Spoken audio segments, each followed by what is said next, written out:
Shalom saudara yang terkasih di dalam Yesus Kristus. Renungan hari ini diambil dari 1 Petrus 1 ayat 13 sampai 25 dengan tema sepenuh waktu segenap hidup.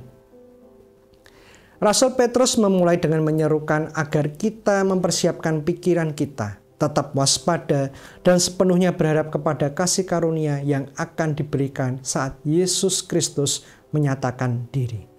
Ini adalah pengingat bahwa hidup kita bukan sekedar rutinitas, tetapi sebuah perjalanan yang penuh kekudusan dan diarahkan pada pengharapan kekal. Apa sih tanda kekudusan itu? Apakah dengan menjadi pelayan sepenuh waktu di gereja, rajin memberikan perpuluhan, memakai aksesoris yang berbau-bau atau simbol-simbol kekristenan yang lain, atau sering mengucapkan shalom, haleluya, dan sebagainya? Ternyata, saudara, kekudusan nggak sesederhana itu. Kekudusan adalah tujuan hidup kita dalam Kristus, yaitu menjadi serupa dengan Allah. Artinya, kita mengabdi kepadanya dan hidup untuk menyenangkan hatinya.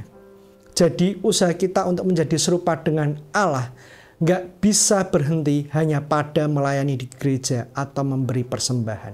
Apalagi cuma soal aksesoris atau kata-kata tertentu.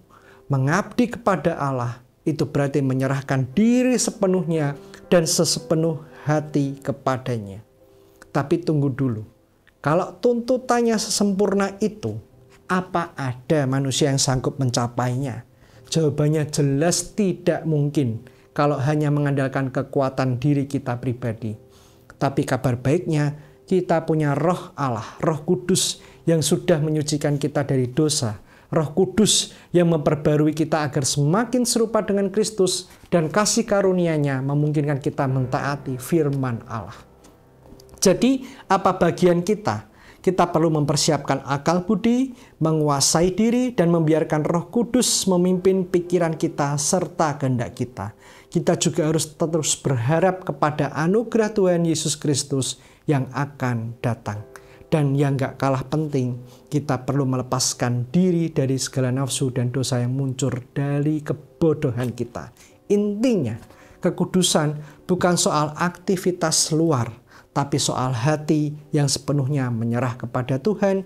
Dan yuk kita terus belajar dan bertumbuh di dalam Tuhan. Amin.